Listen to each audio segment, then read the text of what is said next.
up, it's talking wrestling time. Pondwater and Amy, partners in crime. Dropping facts with laughs and trivia too. Pro wrestling tales coming straight to you. Stories wild and questions quick. Amy and Dave with the perfect kick. Tune in every week, don't miss the ride. Wrestling knowledge served with pride. Talking wrestling, it's a wild ride. Dave and Amy kicking ass on the wild side. Grab a chair and join the spree. It's all about the wrestling fantasy. They rant, they rave, they won't behave.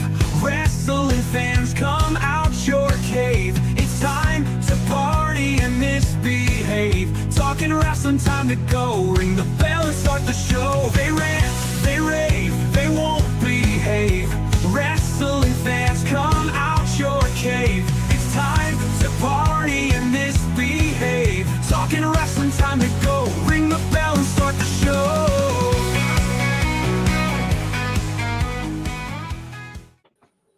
Hello and welcome in for another edition of Talking Wrestling with Pondwater and Amy. I'm Pondwater, so that means that she is the first lady of the Arn Anderson fan club, Miss Amy Vaughn. How are you, Hello. Amy? Fabulous. How about you? Doing great, doing great.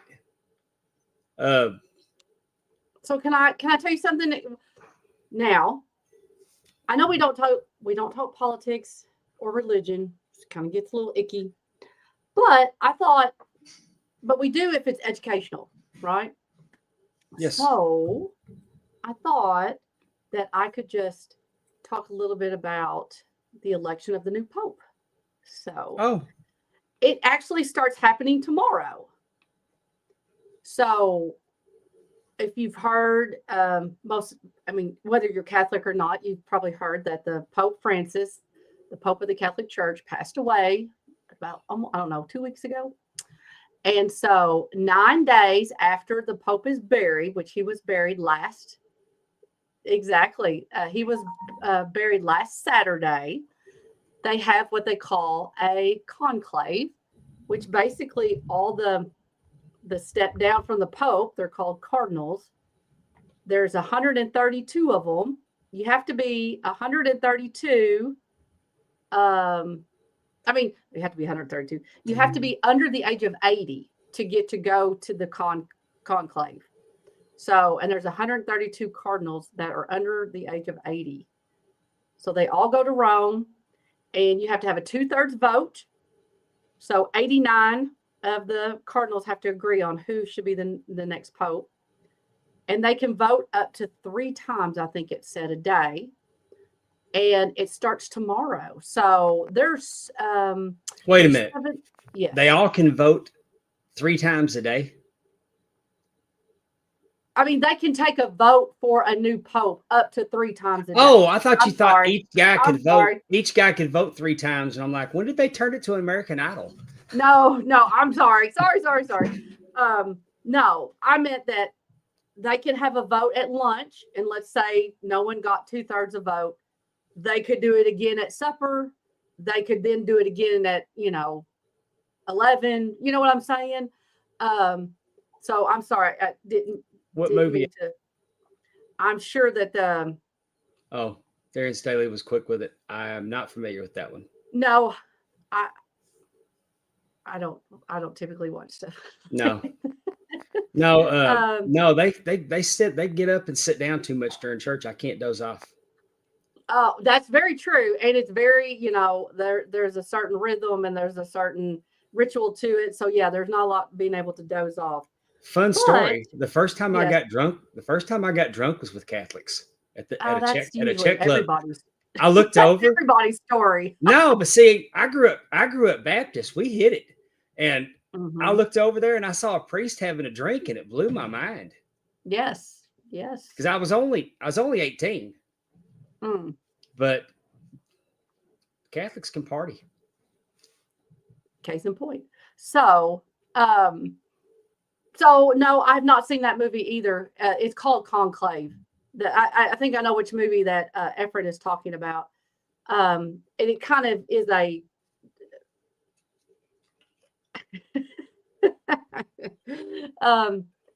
It's kind of a pictorial of what kind of happens. But I mean, like I said, it's it's an interesting situation. I mean, this is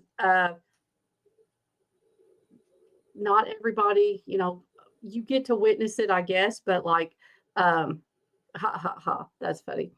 But like I said, that's just something that's historically going on. I thought that was kind of cool. And so what they do is when they do the voting and the tallying or whatever, they burn all the tallies. It's just a piece of paper, and it goes up the chimney, and it's black smoke. And if you see black smoke, then you know they voted and that there's no pope. If you see white smoke, that means they've elected a pope. And so then you know it's coming. And then it takes a little bit of time, but he chooses his name, whatever name he wants to take, and they get him all dressed in his white, and then he comes out and meets everybody.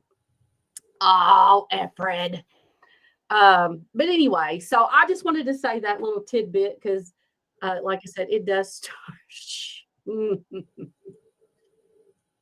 It does say, it is an event. And so, like I said, that does start tomorrow. There's 7 hours ahead. So, we could be asleep and they could start voting. Well, Amy, if needed,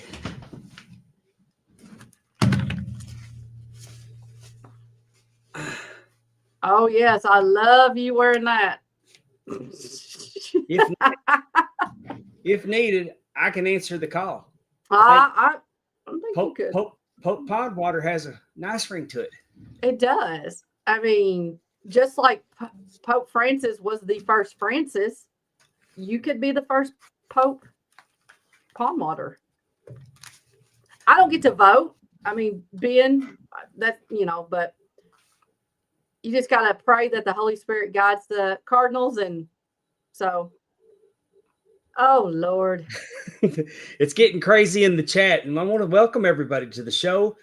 Thank everybody that's in the chat riding with us tonight. We got Ephraim. We got Darren Staley. Kevin Davenport's here. Miss Ginger, what's going on, darling?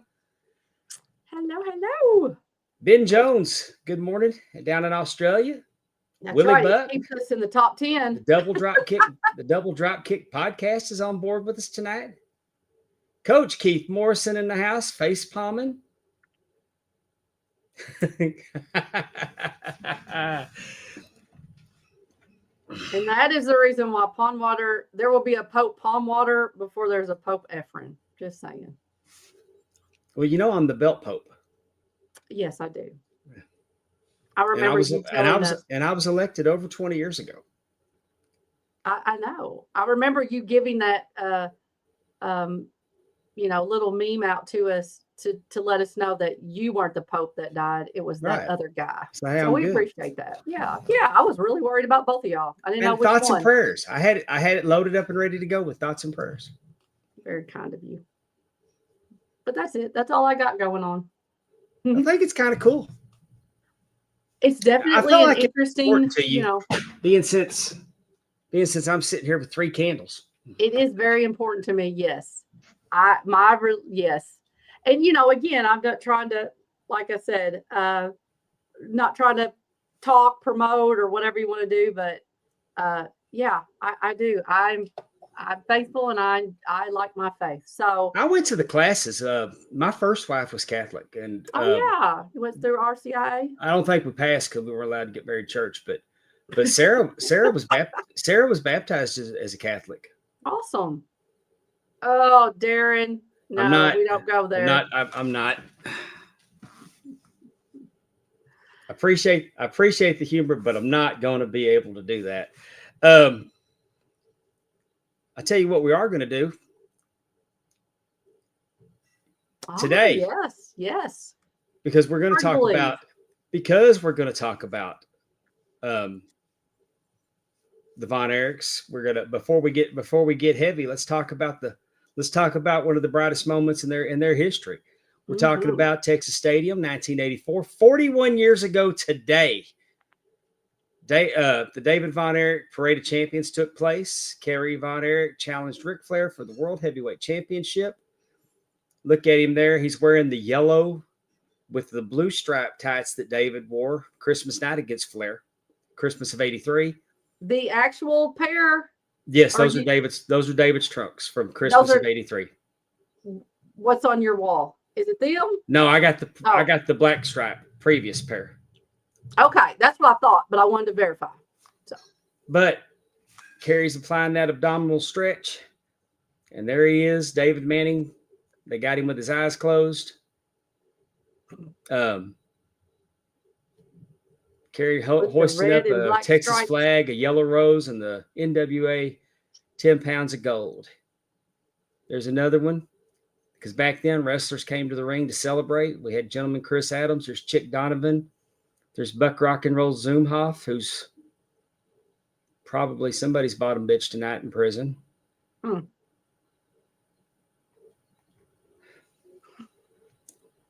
We hope. Go from the Pope to the.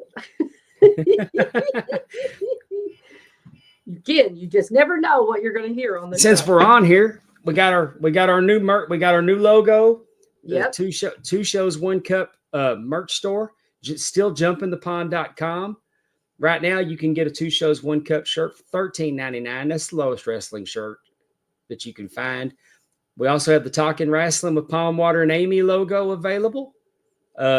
Check out all the fine products we have over at jumpinthepond.com. I love my horseman hats. Like, let's not. But I need to get a hat. We got some hats available. We got the pucker up asshole shirts. Ooh, I got that shirt with the new logo on them. We got that I'm an elderly with the new logo on them. I like it. Awesome. And everything's reasonably priced over there. You can't. I mean, I'm not going to name names on other wrestling merchandise, but I mean, we got shirts for $15.99, $17.99. Heck yeah. I mean, nothing's really marked up a whole lot over there. It's, but that two shows 1 cup logo. I really love it. Double drop kick's going to do. Yay! How sweet. Oh, thank you, sir. We appreciate that. The 27th. I thought it was the 17th. No, 17th. 17th. Oh. Not the 10th, but the 17th. Yeah. That's right. Oh, 27th. The 27th is a Tuesday. We know. Again, Ben, you keep us in the top 10 in Australia. You do a lot for us. We appreciate it. I'm going to have to figure out how to get one in the mail. He'll eventually get it. Exactly. We'll pull our money together. Somebody call Rhea Ripley and get her to take one down there when she goes. Heck yeah. Heck yeah. She's already there. Isn't that what the whole thing was about? That's what they said last night. Yeah. Before we get started, I don't have the warning, but I do want to let everybody know that we are going to talk about matters of a sensitive nature. We're going to talk about, unfortunately, the Von Erich story is a sad one, and there's lots of suicide and drug use. And before we get started, just, if those kind of things trigger you, this might not be your episode. But if you're watching us, you've probably heard it before. But we got a lot of new people, though. That's right. As we speak, we're about to top 1,500 subscribers. Awesome. 12 days ago, we achieved 1,000.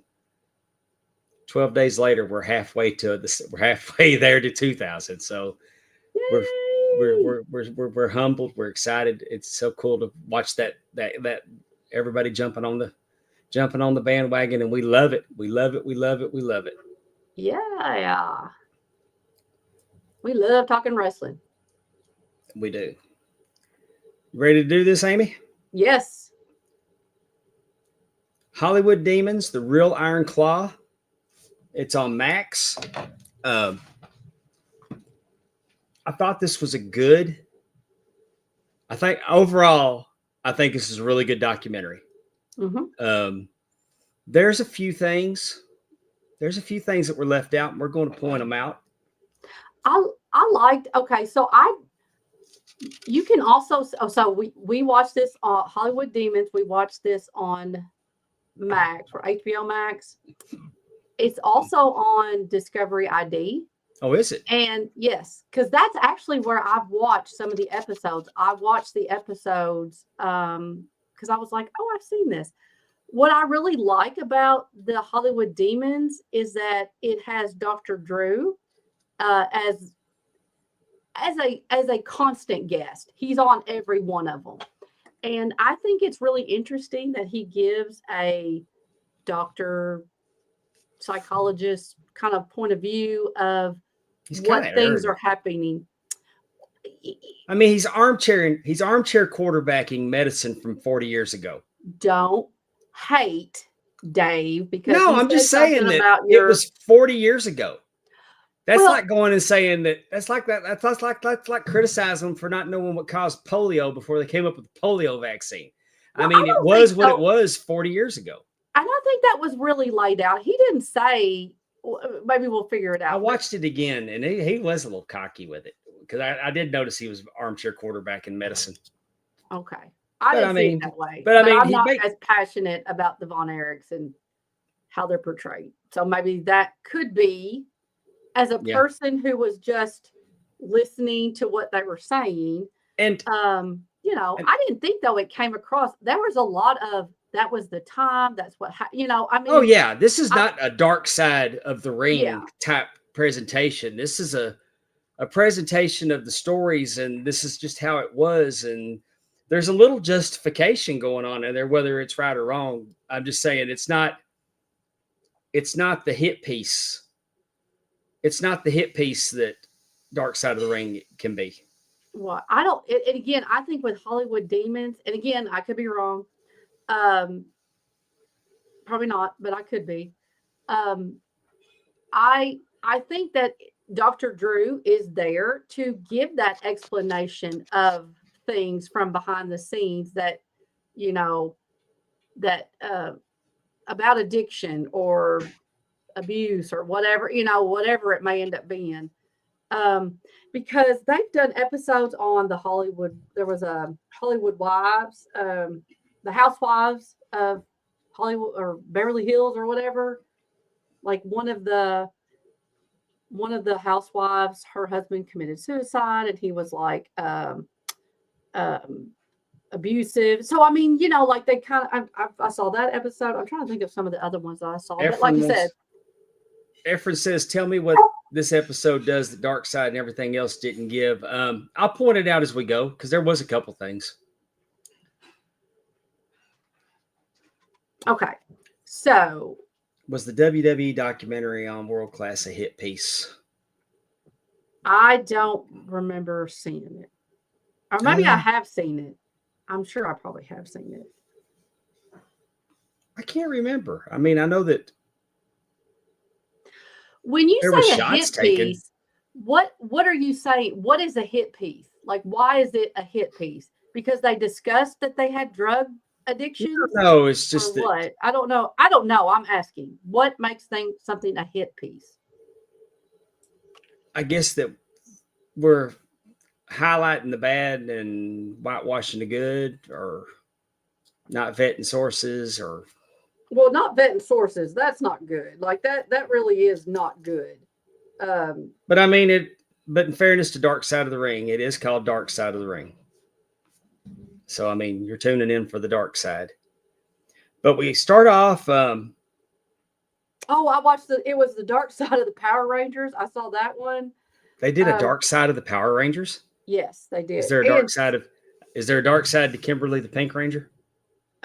She's on there, definitely. It's just really interesting how again, I don't really know much about it to be able to say, oh, that's right or that's wrong. But they just kind of talked about how it came about and like how they would switch them out and like the legacy that led. And there were definitely some Power Rangers that were not, you know, maybe mentally in a good, you know, that had demons. The Stephen Collins, I seen that one. That was a good one. That's the guy from Seventh Heaven, the dad that ended up being like into other things that were not good. So I've seen a few of these, and they're, and like I said, I think they're good. I personally like the um, injection of Dr. Drew there, because I feel like he's kind of a voice of, because he's done a lot of whatever celebrity rehabs and he's done a lot of different things. I just feel like he can speak medically and he can kind of speak mentally. I don't know if that even makes sense, but of a celebrity. But anyway, Hey, Amy, yes, this picture I have on the screen. yes. I'll be Are so you in impressed it? with you. I'll be so impressed with you if you can tell me Oh, where that interview is where that interview is taking place and what night. okay. You're not going to get it. That's rude. I thought you were going to tell me you were in this piece. So I'm in that arena. you're in I'm that not in the arena. picture. Is it Christmas time? No, Star Wars. it is Star Wars. It's one of them. Okay. Thank, So that's Thanksgiving 1983. They're interviewing them prior to Mike Von Erich making his pro wrestling debut. okay. Because David is still with us. So I mean, it kind of helps narrow it down, right? Right. That's David. That helps. That helps narrow down some things. So I kind of guessed it. I was close. Okay. Kinda. So anyway, Hmm. I think we found out that I think my main takeaway about this is that Kevin Von Erich, it's hard for him to talk about this. After all these years, he's had to talk about it a lot, but the movie makes him have to talk about it. Mm-hmm. I mean, he says he endorsed the movie, but he needs to correct it. Mm-hmm. He thought that Zac Efron did an excellent job. He was really impressed with Zac Efron's portrayal of him, but he wants to, and it's hard for him. But I think that, it's forced him to talk about it after all these years. I cannot, first off, it's probably good for him because I think, again, I'm not a psychologist, but I think this is the reason why that we're talking much, much more about mental health and men, and that it's okay to Oh, this family is a reach out. textbook of how not to be. Well, I think it's a very I think it's something that could happen to anybody's family. Well, You have a grief and you just hold it in and you want to appear strong for mom or the fans or whoever, and then you never get to talk about it and you never get to resolve those feelings, and then by God, there is another one. You know what I'm saying? yeah. So it just, I think that, and I think that's the reason why it's extremely hard for Kevin to even talk about it now. He never learned how to talk about stuff like this. They talk weren't about supposed to, feelings. and it also, we're going to talk about how it ties in as a family business. But And I think there's a social media influencer on here, Mhm. On where? on this on this That episode. girl. Her She name on, is she's her on name is every episode. Scratchy is She I is on think that's every how her name is episode. pronounced, Scratchy Cole. Mhm. Yeah. She was from BuzzFeed. She worked for BuzzFeed in Canada. Mhm. But She's wrote a on book. she's on every one of those episodes. Well, my So wife between said, her and Dr. Drew, those are the two constants.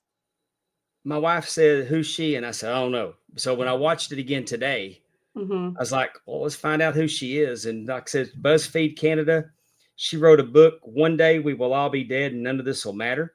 Mhm. She had a not Art an history. article, Oh, what do you call it? blog. An editorial that she would Oh. write, called Unfuck Yourself. Mm. And she rebranded it to Scratch 22, Mhm. which I thought was witty. And also, her deal is manage your own privilege without being a dick. Mhm. So that's a little background on her. None of it's pro wrestling. Well, again, But she she's is the constant. It's like her and Dr. Drew in some way are the host. As in, like, she kind of gives a social context of what was going on and how they are relevant to social, social media or the world right. as it was. And then And he gives that. Yeah. So I but mean, there's a lot of people that watch this episode, like me, that aren't going mhm, to watch another episode probably. right. So I wanted to give, like who's she? Well, Sure. that's who she is. Right. Well, and Um, I just wanted to let you know she it wasn't just that they randomly grabbed somebody. She's on every episode. yeah.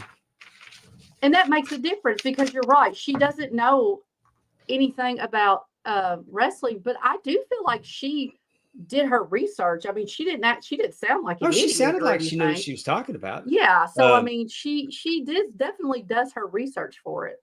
yeah, I didn't think she didn't. Yeah. But yeah, I think you're right. It probably makes a little bit more But I just sense. wanted to kind of give a little, this is what I learned about her. Mm-hmm. Oh, They talked interesting. about the territory system because they Mm-hmm. started talking about Fritz. Fritz played football. He got cut. He played for the Dallas Texans that went to Baltimore, not the Dallas Texans that went to Kansas City. Went to play football at SMU in Dallas. Wait a minute. Two different Texan teams went to different. Say Yes, that again. yeah, So why? The original Okay. Dallas Texans went to Baltimore. And then did they come back and then go back to Kansas No, they City? started Or another Dallas Texans team, and that became the Kansas City Chiefs. well, I'll be darned. I did not know that. Okay. And so they were talking about in the territories Mm-hmm. that the baby face is your hometown boy, Mm-hmm. and the traveling heel comes in to face the baby faces. Mm-hmm. And Fritz was a heel. He was traveling, and at that time, the popular stereotype would have been World War II, Nazi Germany. Mm-hmm. That's how Fritz von Erich was born. I liked that they showed these old clips of him, and Fritz put the claw on somebody violently. I Mm-hmm. mean, he was locking that son bitch in there. But I don't know if you noticed or not, but there's one scene you can see the referee reach in there and blade the guy. Oh no. I didn't notice that. Yeah, I noticed it. It was cool. I mean, in black and white. It was. I really enjoyed all the old Fritz von Erich footage that I saw. But the thing is that Fritz was believable. Mm-hmm. He was very believable in that, and they said he got believable because young Jackie, Mm-hmm. young Jackie passed away. He was electrocuted or drowned. I mean, it could have gone either way. I mean, he could have lived through the shock and just got knocked out, but drowned in the puddle. Right. And unfortunately, it's 6 years old. The young man passed away, and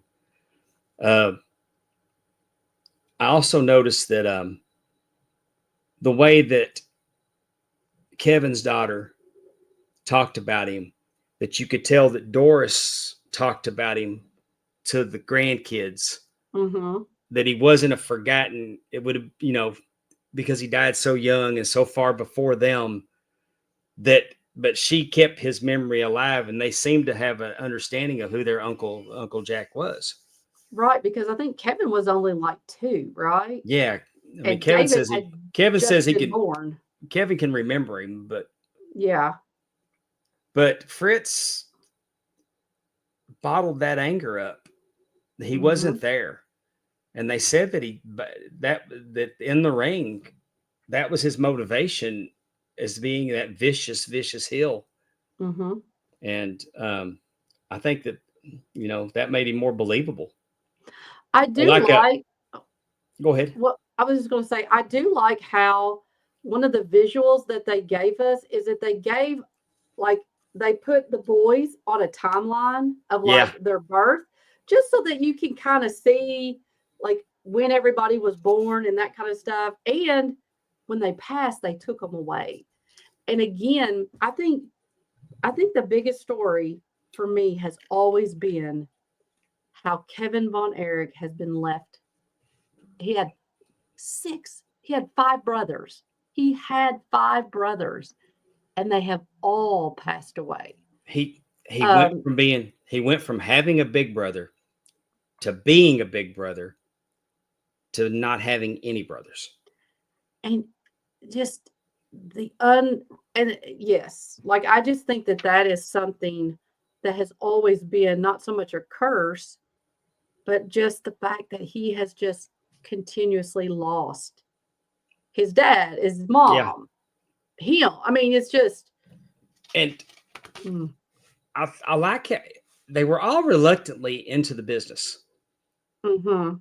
I mean, I'm sure they all had professional football, basketball. David played basketball, but they had ambitions, and they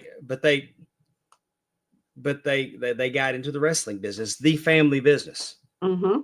and And it's they not said their. that. Well, I was Well, just I going to mean, say, I understand this because I was in my family business, and it wasn't my first choice, but the money was so good that I'm and like, yeah, and that's yeah. I one of the mean, things that they the money said. was so good I couldn't. It wasn't my first choice, but so I kind of understand it. Yeah, and I think, and they did make that point that it wasn't that, like you said, it maybe not have been their first choice, but they're seeing their dad, they're seeing their brothers, they love their brothers and their dad, and they're And they're seeing this getting as a all that way to, attention. yes, they're getting all that They're getting attention, they're that making attention. So money. they might have been reluctant in getting in, but they got in and embraced it pretty quick. Oh, definitely, and they were Especially good. David. They were good at it. Yeah. I liked that they were showing them, bringing them down to the ring, and they were playing Stranglehold. Mm-hmm. Because y'all don't ever get to hear the music on the network. Right. And it was weird because we saw some footage, but I noticed there was a lot of voiceover play-by-play, not the original play-by-play, which I don't understand how they could show the video, but they couldn't have shown the original audio play-by-play. Well, maybe the audio didn't, maybe there was something with a problem with it. So that, and they just had to have someone voice. There's on 2 what was occasions I said. noticed they Oh, voiced no. over. They voiced over. Because one time it was actually introducing Kevin Von Erich when he was getting in the ring. Brian Adias even commented that he thought David was the best, and that was Kerry's best friend. Chris Jericho called it Texas Beatlemania, and I think that's pretty accurate. Oh, yes. I didn't experience Beatlemania, but I can just watching the videos of it. That was the scene in Dallas. I mean, if those boys went to Six Flags, it shut the whole park down. I think you're right. I mean, that area. I mean, good looking guys. There's 4 of them. I mean, they're all brothers. They're wrestling. You're seeing them do athletic things, beating the bad guys. I guarantee they were definitely rock stars in Dallas. Yeah. Unfortunately, on February the 10th of 1984, David Manning gets a call at 2:00 in the morning from Japan to let them know that that David Von Erich was dead. Mm-hmm. And Manning had to drive out to where Fritz was because Fritz was building a house. Mm-hmm. And they didn't. I mean, these were very rural areas, especially in the early 80s. I'm not going to say we didn't have a cell signal because we didn't have cell. Right. And again, he said, and he could have called. That's not news you want to tell someone. Right. So he's going to drive out there, and he said that Fritz opened the door and looked at him and said, "Which one?" He knew it was bad. And after all these years, and it wasn't so much telling Fritz, mm-hmm. but when David Manning talks about having to, with Doris, the reaction that Doris had, Doris Von, the mom, David Manning got so torn up after all these years, remembering how hard that was for him to tell that lady that her son was dead. Another one. I mean, it's horrible. That was her second. Yeah. I mean, people have lost a child, and now she's losing. This lady has lost another child, a young, not that it makes it different. He was 25. A young child that was supposed to come home. And so just and I can't remember who said this. Maybe it was Brian Atlas. Maybe it was it might have been the bodyguard. And again, he said David wasn't feeling well. And he said that maybe I should go to the doctor. And Fritz says, you can go to the doctor when you get back from Japan. So that's probably that's what I'm talking about. That's the family business thing that I understand. We didn't take off days being sick.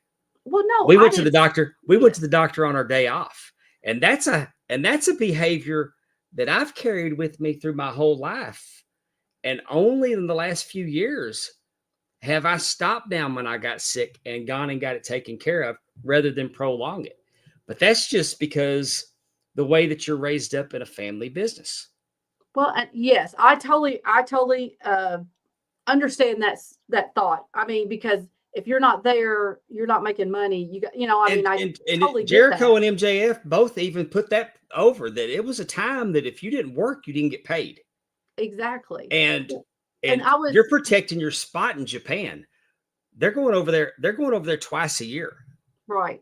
Again, I only say that as to add to probably the guilt maybe from Fritz von Erich, as in, holding it in. Like I said, like I could imagine if that was my child and that was the last thing I said. You know what I mean? Like I told him not to do that.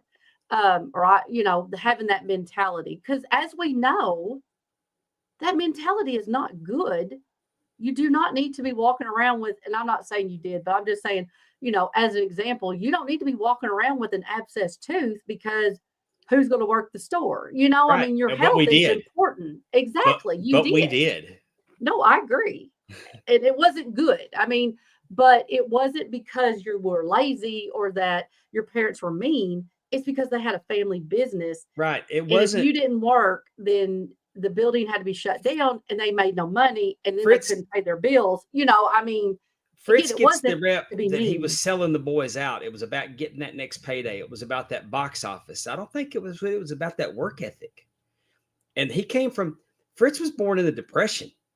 100%. Fritz was born in the Depression. My dad had that same work ethic. I have that work ethic. My daughter has that work ethic. I'm not saying it's healthy. I'm just saying it's what it is. Right.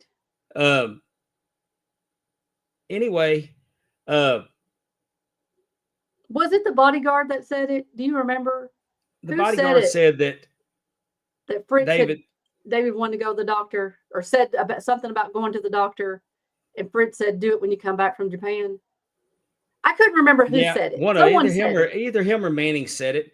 And I don't think Manning, because I feel like Manning said that. And Fritz said that the autopsy was going to come out. So whatever it was, they weren't going to be able to sidestep it, because Japan, it was, I mean, he was like, there was no chance that they were going to try to cover up whatever Japan said, because if it came out in the news, they were going to have to go with it. And which told me they kind of expected the worst. But the autopsy, acute enteritis, Dr. Drew even explained. I mean, nobody said David wasn't partying. And he explained how pain pills, it could cause the colon to shut down. I thought that was very helpful, and after all these years, nobody's ever explained to me the mechanics of acute enteritis of the lower intestine. So Dr. Drew, even though he's armchair quarterbacking what they should have done 40 years ago, where is he doing that? Where is he doing that? No, he's saying this is what they put. He kept saying they would mistake. Like, we'll get to it with Mike, but he was just like, if they'd have known, they could have done this, but they didn't know. They were doing the best they could 40 years ago. Right. Well, I think that's what he was. I mean, again, when I heard it, I wasn't thinking he was armed. I feel like he was just saying technology had really increased. They wouldn't have been doing that if they would have known. But if they would have known the negative, you know what I'm saying? So I didn't think he was being negative about it. I think he was just saying they wouldn't have been doing that if they would have known in 30 years his bones would have been brittle. Armchair quarterbacking is not a negative, Amy. No, I didn't. I wasn't saying. I mean, we armchair quarterbacked the shit out of Raw last night. Yeah, because we didn't think they did it right. But anyway, so now David's passed away, and then we went on. We went on to the on May 6th, 41 years ago today. They had the Parade of Champions, and I don't know who edited. I don't know who the video producer for this episode was. Mhm. That they couldn't get some stock footage of Texas Stadium from maybe a local news channel. They like, well, screw it. Let's just show the Cotton Bowl. And we're not even going to show the Cotton Bowl in good shape. We're going to show them working on the Cotton Bowl. Right. Right. So they just kept showing the Cotton Bowl, talking about Texas Stadium. And that just got all over me. Oh. And then, but on May 6th, you know, we always say when wrestling works, nothing is better. And I'm here to tell you that on May 6th, 1984, wrestling worked. Because I'm sitting here 41 years later and I'm getting some chill bumps. Not like I'm not doing that like The Rock. I'm legitimately getting some chill bumps because wrestling worked so well 41 years ago for me, being in that crowd, that I remember it's my most vivid wrestling memory of how I felt sitting in a crowd. Like it was like that pause because you expected them to take the belt and give it back to Flair. Right. For whatever. Right. But the crowd all erupting and the tears that were flowing, because what you'll never see unless you really go looking for something that maybe somebody posted from recording it back in the day. Kerry Von Erich comes out to Tom Sawyer. So they rush hits and it goes modern day warrior. I mean, you know, today's Tom Sawyer, and then the music turned off and there was a pause and the crowd was kind of waiting. And then Tanya Tucker, when I die, I may not go to. So, because David came to the ring to Texas When I Die, which you wouldn't know because you can't hear that with because of licensing. So when I'm telling you that the way that they did the music in 1984, that somebody had the wherewithal to think we're going to do the theme song and cut it off with a dramatic pause. When I die, boom. And then he comes out with that beautiful robe that says in memory of David. Everything came together perfectly that day. I think too, that's one of the things that they talked about in this documentary was how WCCW, or the Dallas territory, when they expanded, like they were innovative in that sense of they expanded, they went to cable. Well, look who you had, Keith Mitchell. That was Keith Mitchell and Dan Bynum. Right. But I mean, producing that. Just you saying about the music and making that, like, that was their innovation of using that music in dramatic pause. Now, and then, you know. Now, Jericho tried to give the Von Erichs the credit for the music, but the Birds did it. There was music done before the Von Erichs did it. Right. Maybe not, I don't know. Maybe not but I mean, huge stadium was. But he was working. I mean, and I really enjoyed Holly, the dark-haired daughter, Holly Clinton. That's Carrie's oldest daughter. Yes. I really enjoyed her commentary a lot, and I enjoy Lacey too. Don't get me wrong. But does Lacey seem to be more resentful of the whole thing?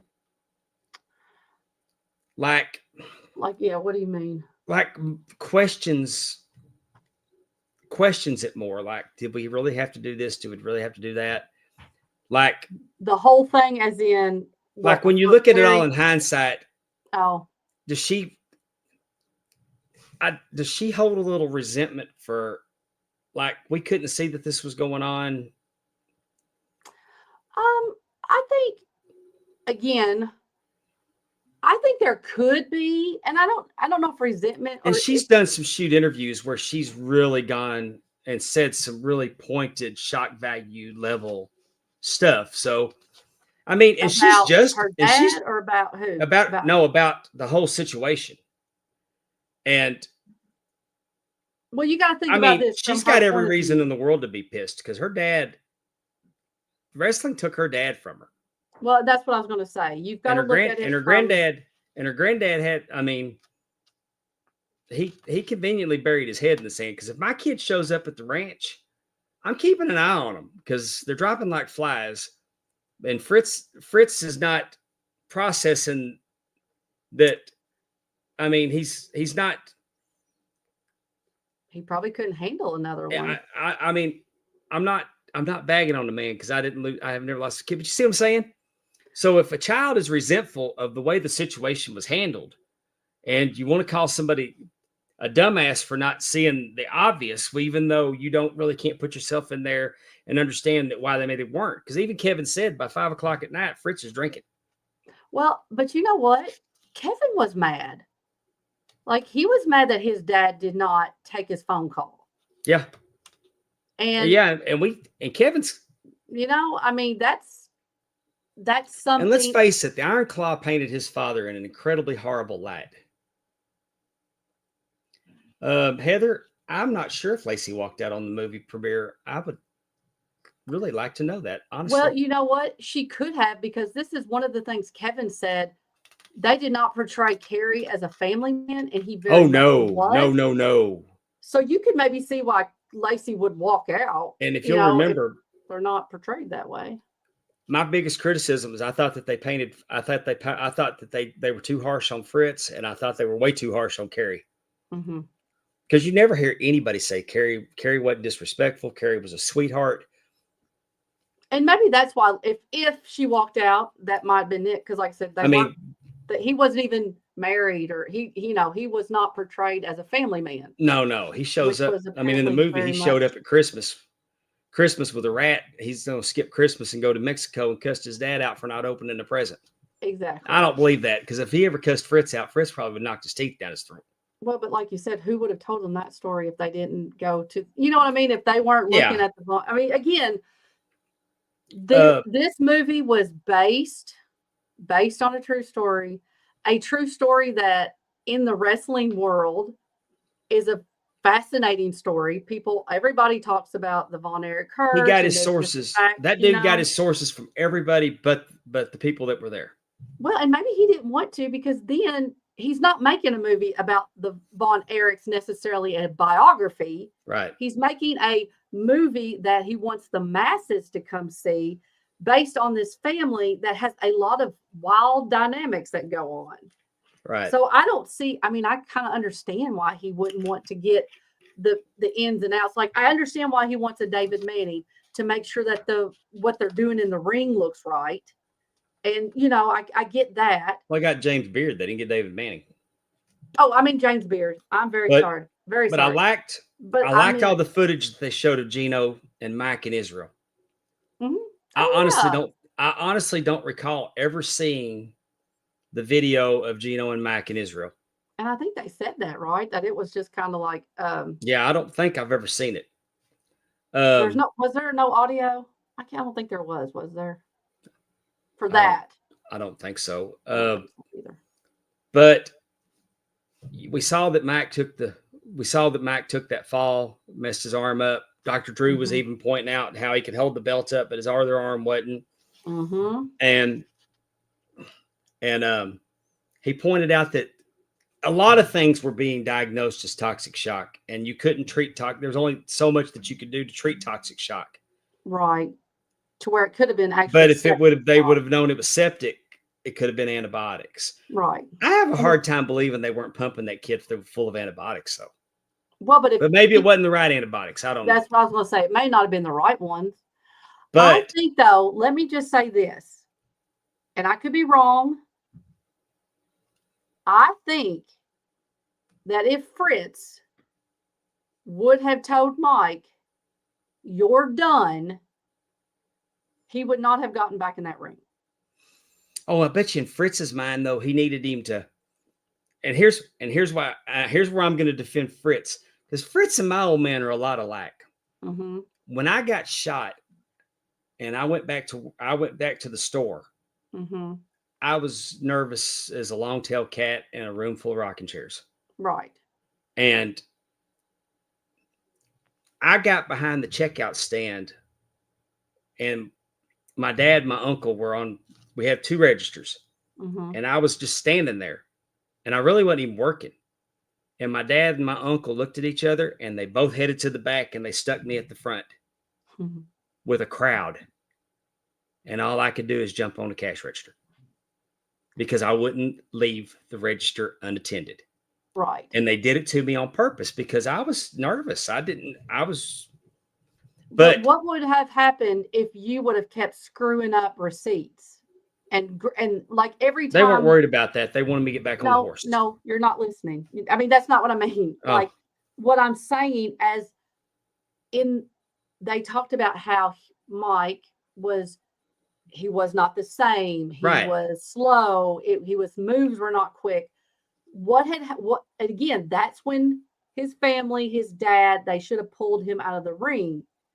If you would have kept messing up the register, I understand what you're saying. You were scared, and as you should have been. You got And I your got head over half it pretty blown quick, off. though. I mean, they did the right thing. But if you would have kept screwing up the cash register, and you were showing that you were not prepared, you were not physically able to do this anymore, they would have pulled you off. They would have found you something else in the back. Right? But I think that in Fritz's mind, that he was giving Mike something to fight for and not give up. The family business. Possibly. But again, yes. And I just had to overcome a mental hurdle. Mike had to Right. overcome a physical hurdle. And nobody knows how bad what that high temperature did to. I mean, it fried his brain. 100%. And the concussions. And And the I poor guess guy was never the same. no. I'm just wondering, I get it, but And then he was just it had to be hard. and when the Von Erichs got in trouble, the local media, they were way ahead of their time because the Von Erichs never lost their faith. And it wasn't fake fate. I mean, fake faith. I mean, it's like the bodyguard said, carry it up and go to the children's hospital. Yes, oh, of course. They crashed they would do the Easter Seals telethons. They were front and center with their faith. But so when they failed and their shortcomings came out to them, the local media shined a very bright spotlight on them getting busted. And it was I'm sure at the time, it was quite embarrassing for them. Right. And Mike was not equipped to handle being embarrassed. Right. Right. And he was already, and we know we're learning more now about what concussions do to you. And there's no telling how many concussions he had.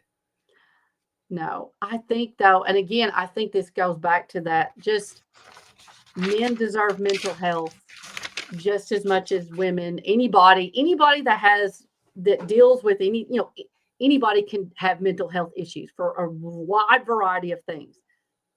And you got to get off that He-Man crap that you're weak. Well, and I think the other thing, and even if you accept it, and maybe you believe in your heart of hearts that makes you weak, even in a moment of weakness, it's like any other muscle that you build, you can become strong again. But we both know that, and we both know that Fritz as their dad, that was not going to be a acceptable mentality. No. And again, that was the time. I'm not saying anything. But because of that really damaged them, because when they were hurting, the only thing they knew to do was to drink or do drugs. They were trying to fill that hole of pain or whatever. I mean, loss of their brothers, disappointing dad, bringing shame to the family. Again, that was just, unfortunately. And they weren't the only pro wrestlers eating pain pills like candy in the 80s. No, and I don't mean it like that. Again, that was the way wrestling was, exactly like you said earlier. If you didn't work, you didn't get paid. So if you broke people were probably walking around with God only knows what kind of injuries because they didn't want to go get looked at. They didn't want to lose their spot. They're walking around with broken ribs, broken arms, broken feet. Like there's no telling. And again, that was kind of the mentality, the way the territory system and the way Vince McMahon, eventually it's gotten better. But, that mentality, whether it's good or bad, I mean, it is what it is. I mean, that's like you said, Fritz brought himself up through his bootstraps, Yeah. and look at what he was able to accomplish. And of course, you want to instill that in your kids. But then, unfortunately, when there were problems or issues as time was changing and situations were changing, the death, they couldn't just swallow it like Fritz did. You know what I'm saying? I mean, and so it's just a case of just circumstances, I guess. Well, now we move on to Chris, who without a shadow of a doubt, 100% is the kid that wanted it more than any of them. Mm-hmm. That's all he wanted. There was no plan B for Chris. Chris wanted to be a professional wrestler like his brothers. Mm-hmm. Unfortunately, the asthma medicine made his bones brittle, stunted his growth. I like how Dr. Drew explained that too. Yeah, and hey, my son Steven was the same way, mm-hmm. and he overcame it. Right, but he was the run of the litter, and mm-hmm. but the most athletic of the bunch. But he wanted it, and to the point where, and just think, if it was a different time, being that size wouldn't be a big deal, because wrestlers are small now. They come in small, right? But I mean, when Chris was coming up, I mean, he was a name. Mm-hmm. It was a name. You're in because of your name. The fans knew that he wasn't big enough compared to his brothers. Again, like you said, right. You're looking at this situation of everybody's over 6 foot except for Chris. And then he goes for a drop kick, breaks his arm, and and then he can't train, and it's just. And then it all spirals. And I've also been told that Chris had a horrible attitude. In what way? Like he's a Von Erich. He needs to be elevated, or like he wasn't a nice person. He had a bad temper. Oh, really? Okay. Yeah, that's what I was told. But that's why I always said in the movie that they mixed Chris and Kerry. Oh, I thought they did. I thought they put Mike and Chris together. They tried to say it was Mike and Chris, but I think they mixed Chris with Kerry, because Kerry was not like that. Oh, the attitude. Is that what you're talking about? Yeah. Like made that his attitude. Yeah. Kevin said that when he picked him up, that his thumb went in the bullet hole in his head. I mean, could you imagine?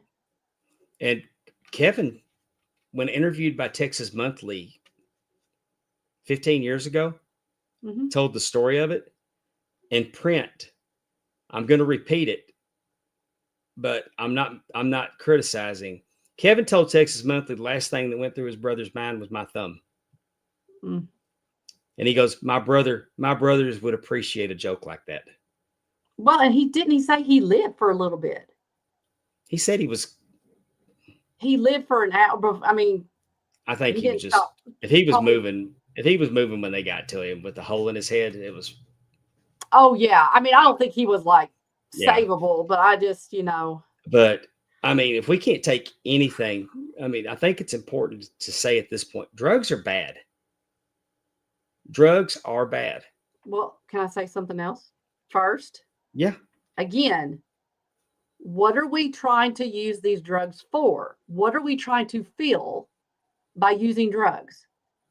He was in that same realm of he wasn't like his brothers. He wasn't getting the attention like his brothers. He's never going to be like his brothers, so whether drugs made him feel elevated or it took away that, depression, whatever it was, it all goes back. That's the same thing with alcohol. Well, it's like Dr. Why Drew are said, we though, that the drinking, cocaine, you know? but you're mixing the cocaine with the pain pills, and Exactly. Oh because yeah, and then you're because doing it all. let's don't give anybody a pass. I mean, they might be taking some pain pills to cover some pain, but they're partying hard. Oh no, I'm not trying to give a pass, but I'm saying the ones that. But again, even if you're partying, you're trying to do something. You're trying to look cool. You don't feel you have confidence in yourself. I mean, seriously, I mean, there are times when, like I mean, between alcohol, like addiction, like you're trying to fill a hole well, with whatever. It could be sex, drugs, alcohol, whatever. So you're trying to fill a hole.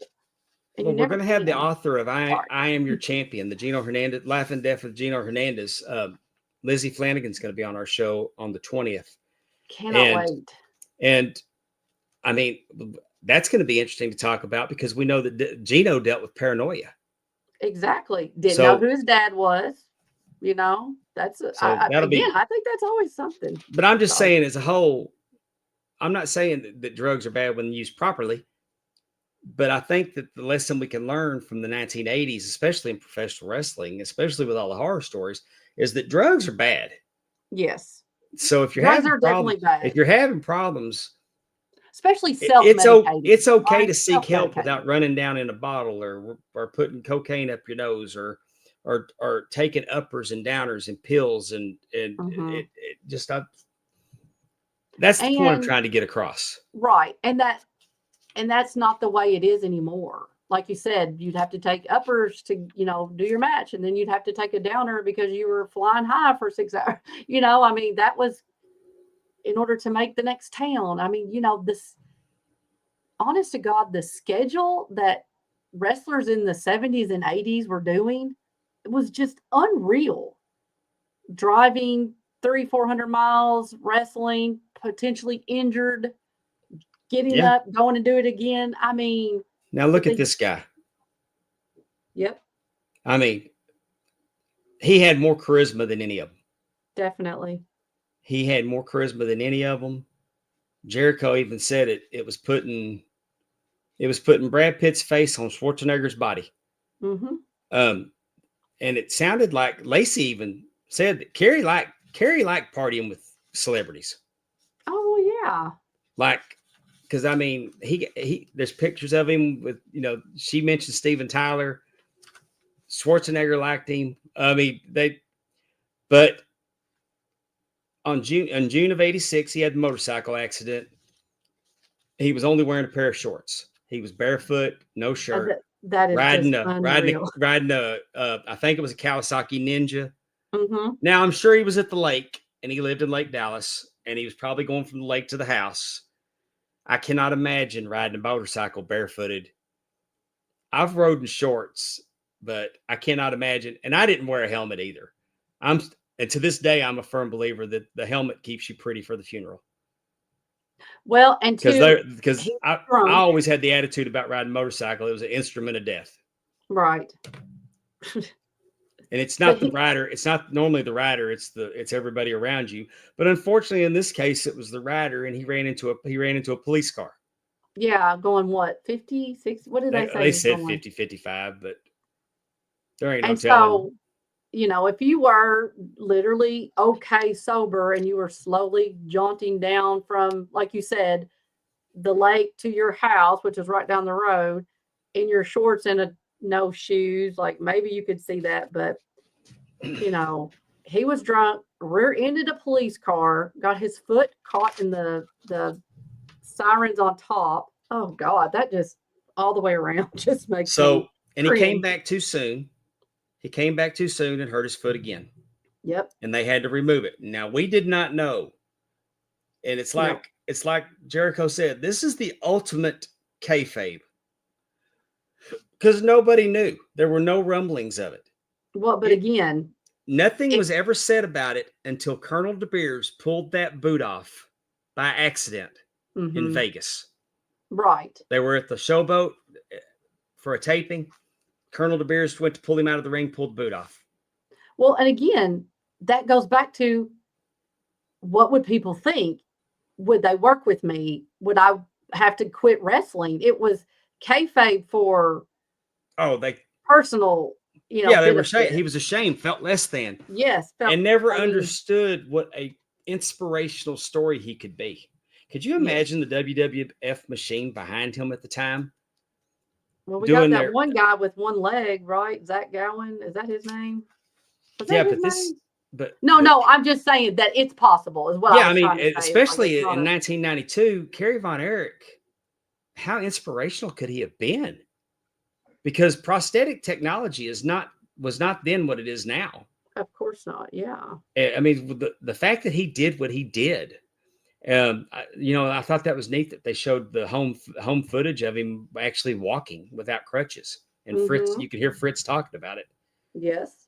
Um, What was I gonna do? I got tickled when MJF said he won the international title. I did too. I caught that too. That's just MJF not wanting to put over the other company. I just thought that was funny. I thought the exact same thing when he said international champion. Now here's where I'm going to poke holes in the story. Yeah, Okay. Kerry. They said the girls said that Kerry got busted for cocaine possession. They put him in the police car. They put them in a different police car. Oh, that's I'm right. sorry Oh, that- that's at Chris Adams' house, right? Yeah, I'm sorry that those girls had to go through that. I can't imagine that that's hung with them forever. But Kerry wasn't just in trouble for that. Kerry was busted forging prescriptions. Mm. He got busted at a pharmacy forging prescriptions. And used to on WWF, one of their syndicated programs, before they would go to commercial, they would do like a meet the wrestler type segment going to commercial, like, Mhm. hey, I'm so and so, and in my spare time, I like to do this. Right. He goes, hey, I'm the Texas Tornado, and in my spare time, I'm learning to read, write, and Latin. Oh. And I looked at my wife and I said, don't they write prescriptions in Latin? When And did you say that? it wasn't 2 months later he got busted forging prescriptions. Oh. And that's what he's probably going to go to the penitentiary for. He was already on probation. Right. And could you imagine telling your kid that you want to kill yourself? No. But don't tell anybody. If I you don't tell know anybody why. I said that, I'm going to die. Well, and you know what? That's putting a lot on a child. Yes, but that also shows he had no one to talk to. Like he literally, the only person he thought he could talk to that had any power, I guess, would be to tell his daughter, "Don't tell nobody." Yeah. And that was, you know what? And again, this is all just this is a Greek tragedy if you've ever seen it. That was very cruel of him. You know, he Yeah. didn't know it, but that was very cruel of him to say to her. Yeah. And I mean, she has to live with that. And she that's seems to be horrible. pretty well adjusted. I And bet she's had therapy. and she's got all those postcards that she reads. And Yes. I mean, and that says a lot about Kerry, that he took time to write his kids while he was on the road. Oh, 100%. I mean, there's definitely He was shows that he was a family man. Yes. And I think that if this episode doesn't do anything, it points out that with all of their faults, this was a tight-knit family. Oh, 100%. It still is. And They- I believe with all my heart that the only reason that Kevin Von Erich is still alive is because his ties to his family, his wife and his kids. Because they used to say that he didn't want to travel. He didn't want to be on the road. He didn't want to be away from his family. Mm-hmm. And this is a happy ending story for Kevin because he's come out good on he's doing well. His sons are successful. They run a family. They have a family business that's even healthier than being in the wrestling business. They own that ranch. Mm-hmm. That's an event center. They have weddings out there. They're hosting wrestling matches. I think Kevin Von Erich's enjoying being part of the wrestling business again because RCW comes to their ranch and they run shows on his property. Sure. He gets Marshall and Ross are wrestling. Mm-hmm. I think that, I think Kevin Von Erich's in a good place now. Yes. And I hope he's gotten therapy somewhere in there. And if he hasn't, having this movie forcing him to set the record straight. because Kevin jumps on podcasts just out of the blue. He'll just walk in, pick up the microphone when the boys are recording. Yeah. So I think Kevin's in a good place. And I think that Good. this movie has made him address some things that whether he wanted to or not, he had to. And, and I think this was very good. I think that this documentary was very well done. I do too. Like I said, I like the Hollywood Demon series. They've done other ones and they were very interesting. And again, I really do think that it was a train that was just going, again, a lot of because of the time. Like you said, I mean, that was a work ethic. He's not going to be the only dad that was like that. They're not going to be the only sons that maybe felt that way. And then, or had that dynamics. I mean, all our families are dysfunctional in some ways. That's just the way it is. But let's I just think it was lighten up very on good. Fritz. Fritz wasn't sacrificing his kids as a cash cow. No. I think it was more driven by work ethic and family business. The show must go on. Yes. And I'm not saying it's right. I'm just saying that I don't think it's fair to say that they were milking it for another buck. Right. Like I don't think it was dollar driven. I think it was, this is just what we do. yes. And Fritz loved his children. He may not have known how to talk to them or help them. He didn't know how to process it himself. So I mean, Fritz told his granddaughter he never had a conversation with his father until he was 10 years old, when he told him to get in the truck, we're going hunting. And yes. he was made to feel like he had to earn his dad's respect. Exactly. And that's not healthy. No, you're right. I mean, I'm not saying yes. Fritz, you're a product of your raising. 100%. You are definitely a product of your. And I'll tell everybody that my dad was not the traditional, he wasn't the traditional supportive dad. Right. We worked together. Right. I mean, I had a good relationship with my father because I worked with him. Right. But did you have a good relationship with your dad or a good working relationship with your dad? Which one would you say? Hell. So you had a good working relationship. I mean, we worked together and we fought like hell. What'd you fight about? Everything. Like store stuff? Or because I'm not, if I was as smart now as I was then, because everything he said was wrong and everything I said was right. Of course. I had a better way to do it. And he wouldn't listen. And I'm just saying that we fought, and my dad was alcoholic too. And my dad would drink all day. So at a very young age, I had a lot more responsibility running the store with my dad being drunk. Right. Because he'd sit over and drink all day. And eventually he quit. I mean, and my dad loved me. Right. But what I'm telling you to tell you is my dad was a better grandfather than he was a father. He got it right with his grandkids. And unfortunately, I look back on my life and I don't think I was as bad as my dad, but I'm a better grandfather than I was a father because I was in that work mentality. I was a good provider. I was raised by a provider to be a provider. And my kids they wanted for nothing. So, I don't think you need to beat yourself up. No, I'm not. I think a lot of people, it's too late for it now. But I see the pattern. Though, but I see the pattern because my grandkids are my world. I go above and beyond for my grandkids because while I provided for my family and they wanted for nothing, the kids, I'm not saying my children were spoiled. My children had everything they needed. I was a good provider, but my grandkids get my time. Right. And I wish my kids would have got my time. Right. Because I would have got my kids' time. Right. So I know what you're saying, but you also were trying to provide. You know, Right. there's a difference between having a family and then having your you know what I mean? Like Yeah. when you're young and married, and plus two, you're raising your children. You don't have to raise your grandchildren in the sense of, you know, Oh, obviously that's you're going to true. teach them right and wrong and that kind of stuff. But I mean, I know what you're saying though. My mom and dad have McDonald's money So now. I didn't have it when I was little. No. so Fritz was a so Fritz was a provider, and that's all he knew. Yes. And Now let me ask you a question is if you know okay, the answer. Why did Doris and Fritz get divorced 49 years later or whatever it was? I can only imagine that she'd had enough. I That's mean, how many? that's a hell of a I've had Because I enough, mean, the you knock know? was that he was burying his head in the sand and wasn't acknowledging the problem.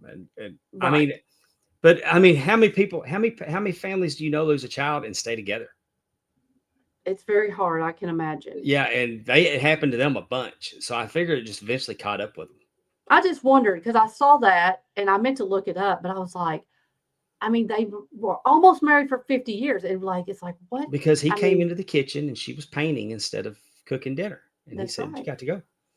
And she said, fix it your own damn self. Yeah. Like I would have said 50 years ago. No. Maybe that's why I've been married twice. But anyway, no. So what you want to do? The 7 wrestler theory, or you want to do trivia next? Let's do the 7 wrestler theory. That way, if we get really good and going, we can hold the trivia off. We want to. You know what All I'm right. saying? Not that I think we'll go forever, but I'm just saying.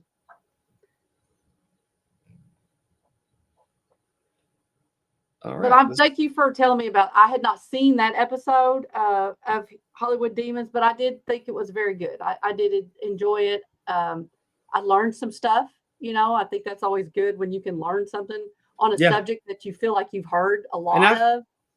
I've heard. I mean, I was by the time Chris died, man, and Carrie died, it was just like, oh my God, now what's going to happen? It was just Right. the fatigue of it all. And Yes.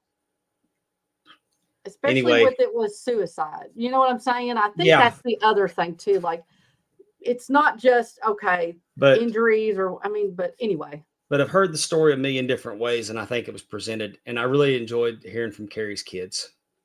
Yeah, that was nice. And I like hearing Kristen, I think was her name. Yes, Because that's her Kevin. I think that's Kevin's oldest daughter.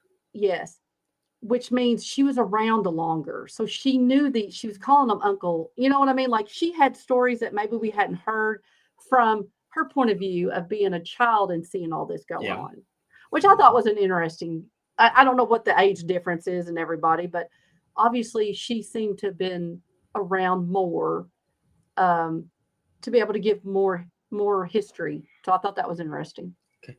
Ben Jones, our friend from Australia, he Yeah. posted this on the Ad Free Show's Facebook page and had everybody participate with the 7 wrestlers theory. And I looked at it and I thought, well, how about that? We should do that on the show. So I said, Ben, do you mind if we answer these on the show? And he said, go right ahead. I think that's a great idea. Yes. And these are not easy. No, because I Not want to if have you're the getting same person. I mean, you could come up with some blow off. You could come up with some blow off answers, but I mean, but if you sit there and you try to think about them really Mm-hmm. and put some thought into them, this is not easy 7 to come up with. No, because no, it's not. So, Like Amy I said, Vaughn, you tell me sometimes the you just one think. wrestler that made you fall in love with wrestling. So, in a weird way, it was the duo of Randy Savage and Miss Elizabeth. It really, really was. Like they were. First off, I know it sounds really weird, but like when you're a kid, you gravitate to things that are like in common. Miss Elizabeth was from Kentucky and she was beautiful and everybody loved her and she was just so sweet and just she had this big bad wrestler who definitely didn't want people messing with her. So I mean he was very protective and just that whole dynamic, Saturday night's main event, Randy Savage's match at WrestleMania 3, moving us into WrestleMania 4. You know what I'm saying? Like that whole time period just made me fall in love with wrestling. Really did. How about you? Ric Flair. And I'm going to tell you why. Tell me. Because he was the common denominator for everything that I loved about wrestling. Mm-hmm. He was the traveling heel to the babyface. The first night I ever saw it on television with my brother, when my brother, he was in the ring with Brian Adias using him up. He was antagonized. I mean, even though I told my brother, this is all, that's all fake, right? Flair annoyed me. Mm-hmm. And then I went to my first match, and it was Kerry versus Flair. And then I went to the second time, and Kerry versus Flair in the cage. And then I went to the third time was my first trip to the Sportatorium. It was Terry Gordy versus Ric Flair. My fourth time going to the State Fair Coliseum, it was Kevin Von Erich versus Ric Flair. Are you seeing a pattern? I understand what you're saying. So even though I didn't realize it at the time, Ric Flair was the straw that stirred the drink. So in hindsight, Ric Flair is the wrestler that made me fall in love with wrestling. Oh.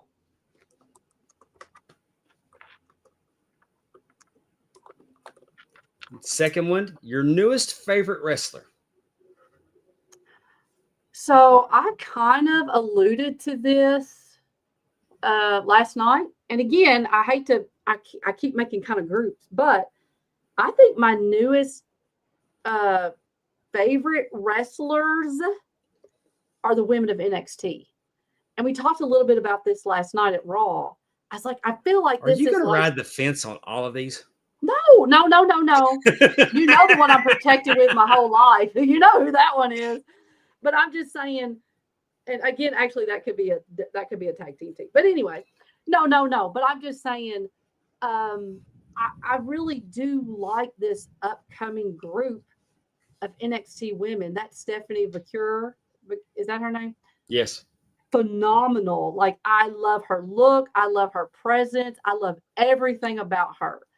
But again, you've got Roxanne Perez, you've got Julia, you've got even Lyra Valkyrie. She used to be at NXT and she's coming up. Like, I saw nothing in her before last night.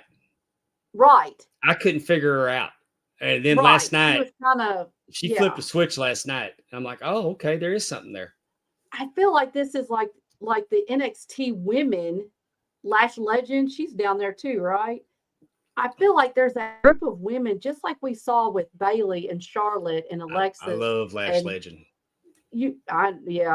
But like we saw that really good group of women come up for the Revolution, whatever it was. I feel like that's what this NXT group of women, like I really feel like that is what we're seeing now, that second wave, and I love it. So they're kind of my favorites right now. All right. How about you? El Grande Americano. I absolutely, positively love this gimmick. I love this angle. I can't wait to see where it goes. Yes. And I love Chad Gable or whoever. I love Everybody that thinks it's Chad Gable, but I'm not sure. Well, if it is, I love that he's willing to do all of that. Yeah. Again, it's whatever you take what they give you and you make it work, and he has made it work. I love it. And I just do. It's so right at the moment, he's my new favorite wrestler. That's cool. The one that always makes you smile. Hold on, let me show you. It's not who you think, because I'm trying to pick different ones. Who do you think I got?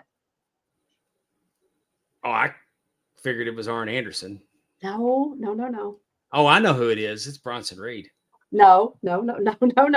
He's on here, but not this one. Okay. It's Cash Wheeler. Oh, Cash Wheeler always makes you smile? Yes. In a devilish way. Well, I'm proud of you because on the first one, it was the one and she gave us two. And on the second one, she gave us a whole division. But so I like that you committed to the third one, Amy. I told you though, I told you there will be some that I had one answers on, I promise. Yeah. But again, you have to admit, Miss Elizabeth and Randy Savage, that was a package. Yes. That's a package. So you can't say one without the other. But for me, it's R-Truth. Always makes me smile. Yes. Oh God. For me, it's R-Truth.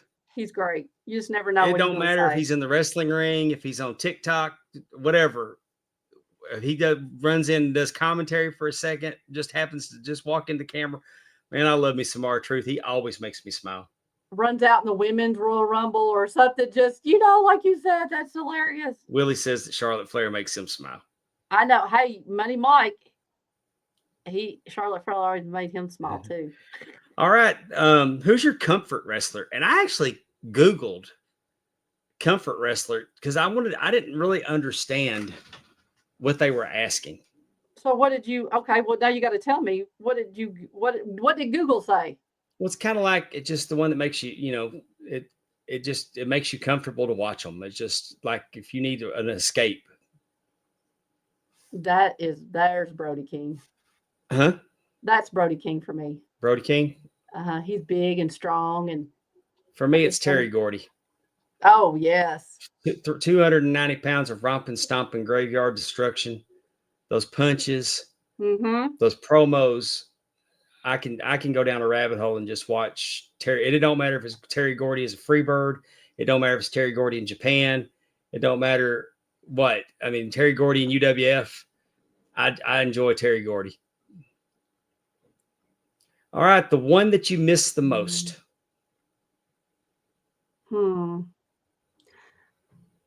I really think it didn't necessarily mean that they have to be dead. They could also have retired. Right. Well, when I first read that one, I was like, I think the one I miss the most is going to be Bray Wyatt, strictly because his life was cut so short so soon. I think you could also say that for Owen Hart, as in their life was taken in the crux of whatever they were doing. So they had a lot more to give. And I hate that for them. I hate that for their family, their fans. So I would think that, again, there's two answers, but I really do think, my first thought was, and not because I didn't like Owen Hart or, anything like that, but my first thought was Bray Wyatt and that, his loss was really sad. And he had a lot more to give. Yeah. How about you? And mine's David Von Erich for the exact same reason. Yes. All right. The one you'd protect with your whole life. Where is he? I am not the first lady of the Arn Anderson fan club for no reason. Arn Anderson is the one I would protect with my whole life. And I would also do that for Tully. But Arn Anderson is going to be... God. What? I'm Tuna Can Jones. You're going to be Fence Rider Jones. Oh, would you hush? I'm the Fence Jones. No, Arn Anderson, number one. I would definitely protect with my whole life. The next T-shirt's going to be Amy Vaughn on a fence. For me, it's Jeff Jarrett. He's a national treasure. I enjoy his work.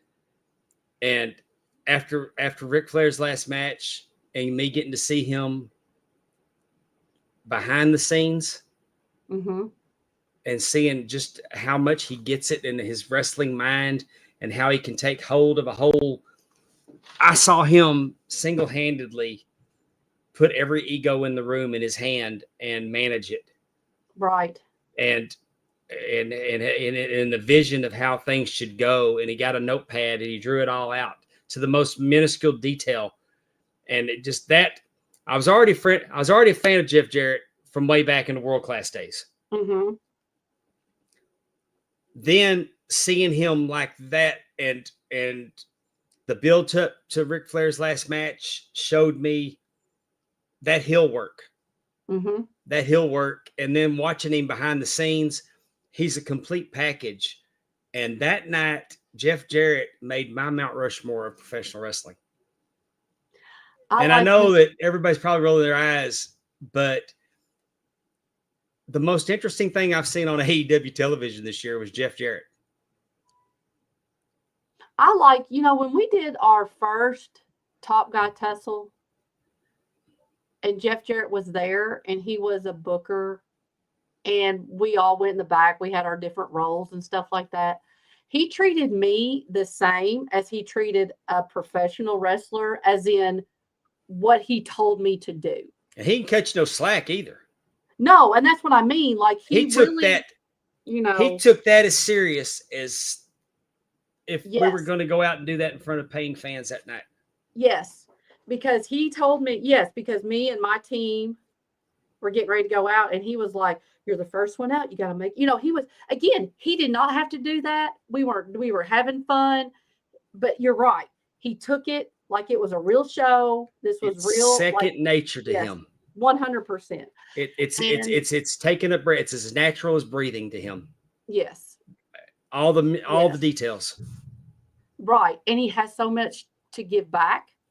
I think as a wrestling fan, that historical, that likes that kind of stuff too, that yes, I'm glad you're protecting him. I'll protect Arn, you protect Jeff, because they have stories. They have been in territories, different,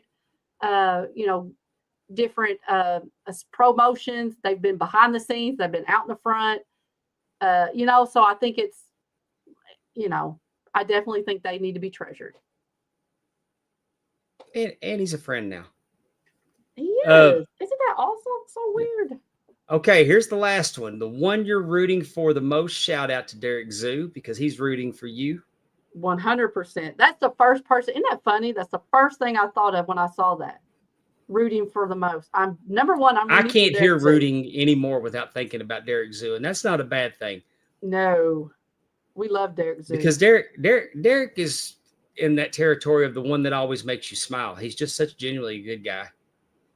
And he's been through so much. He could be he could be a whole different personality if he wanted to.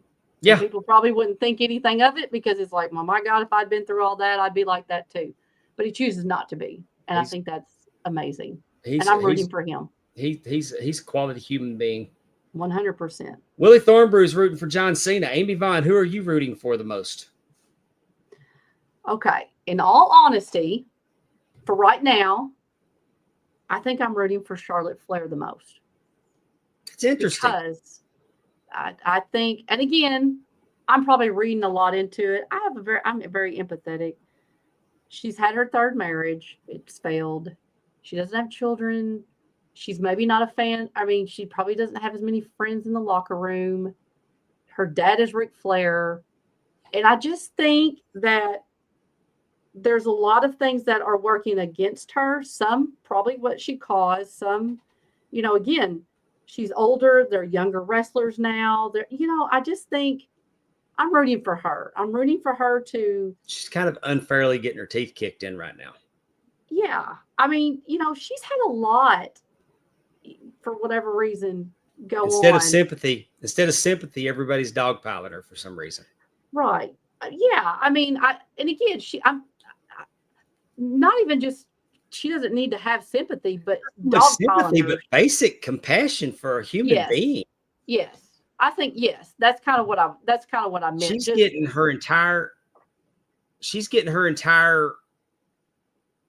daily life picked apart. Right.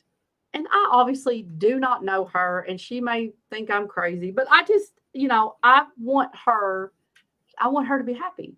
I really, truly do. And I can imagine, multiple marriages. I mean, does she have someone to talk to? I swear that's what I'm thinking. Because I'm a mom too, I guess. So I'm like taking care of her. But I'm rooting for her the most. I want her to make it. I want her to be okay. That's all. So, Like I said, kind of probably a little bit of a weird one, but that's kind of that's how I think. I'll second that emotion, but that's not mine. I went a little lighter with mine. I'm rooting for Chelsea Green. I think she works incredibly hard. I can't wait to see what she's going to do next. I think that she's on the cusp of becoming. I mean, she used to be 100% a comedy act. Mm-hmm. The foil, the egg on her face, the butt of the joke, the comic relief. Then she became the U.S. champion. So she's gone to another level. And all of that played out. And we got to a point. And now she signed, from what I understand, she signed another contract for 2 to 5 years. I'm not sure. But I'm excited. I think that Chelsea Green can get into that, and I think she deserves it because she's been putting in the work for a very, very long time. Mm-hmm. Oh, 100%. And I I was this close to rooting for Natty. Mm-hmm. Not Natalia, Natty. Oh, yeah. Because Natty went to Bloodsport and kicked ass, and Natty's going to Crockett Cup to challenge for the NWA Women's World Championship. I like that. And Natty's a different animal than Natalia. Exactly. And I hope the WWE takes notice that Natty is more entertaining than Natalia. I like that too. But I'm 100% pulling for Chelsea. I'm rooting for Chelsea Green. And going back to number 4 just real quick, and because I do like watching Brody King. That is a comfort. But if I'm ever going to pop in any kind of wrestling, it's 80s. Like I'm going to pop in the Royal Rumble starting in like 88 and just watch them. Like the 80s is my comfort zone with wrestling because again, that's when my true fandom started. And so I rarely watch anything from the 2000s. I mean, if I'm going like, oh, let's You're just gonna tell me I'm on. watching nothing but 80s. I know. I know. I just think, like you said, that I just think that's interesting. I may or may not have sat in my chair crying like a baby earlier today. I'm not saying I did, but I'm not saying I didn't either. What were you watching? Kerry Von Erich win the world title. Well, and we just watched Iron Claw. I mean, there was a lot of emotions there that goes on. I could see where that was pretty awesome. Plus, you were there. It's the feeling. I'm telling you, it's absolutely it's my absolute. I wish there was a way that I could make it into a scratch and sniff. Yeah. Oh, I can only imagine. 100% when you can, and I only have a handful of memories like that. Like I remember that. Mm-hmm. I remember when Nolan Ryan pitched his 5,000 strikeout, what it felt like being in that crowd. Mm-hmm. But the Kerry crowd was different because they didn't die after that. Right. We were up the rest of the show. After the 5,000 strikeout, the crowd was, all right, we're done. Well, sure, because you got to go on. Like there's another. I mean, there was such a build to it, and when it finally happened, we were all tired. Right. And then Charlotte Flair tapping Asuka at WrestleMania. Mm-hmm. Because I didn't see it coming. Like I was talking shit to everybody around me. Like, let's go, Charlotte. Let's go. And I mean, but in my heart of hearts, I knew there was no way that she was beating Asuka. That Asuka was undefeated. And when Asuka tapped, and I don't pop at a wrestling show like that very often anymore. Because it's hard for me to suspend my disbelief completely. Right. No, I understand. And that's, I mean, so when you can get caught up in it, it's genuinely happy. All right. That was fun. I think that was a neat, and it wasn't. It was, if you took it serious, it was not easy to come up with all those. But if you wanted to genuinely give good answers, well, and honest answers.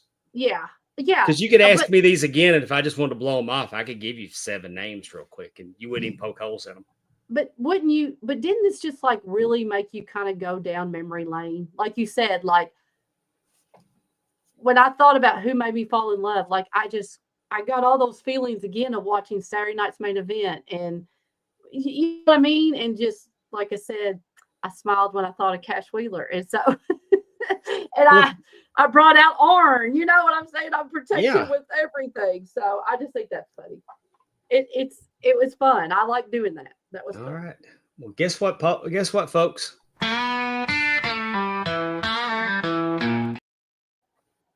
Well, we are going to do some little music trivia. I thought that'd be fun. I thought that when I clicked on that, I thought that we'd be on the screen when the music quit playing.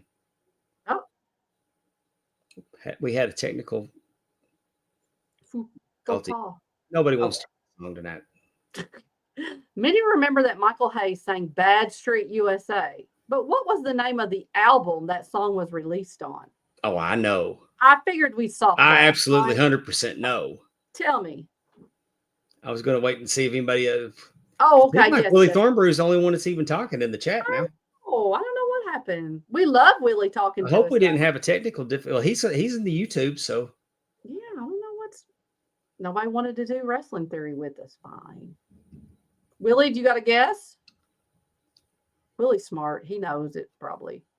I know it because I have the album on my iTunes. Okay, go ahead. I've and got tell the us. CD. I've got the CD in my CD case. I still hope have it's those right. CDs. Wouldn't that be hilarious if I got It's this off wrong? the streets. It is off the streets. Oh, look, Willie said D. He knew. He knew. How about the next question? Hey, I'm gonna tell you Oh, what. Are you tell gonna me. ask?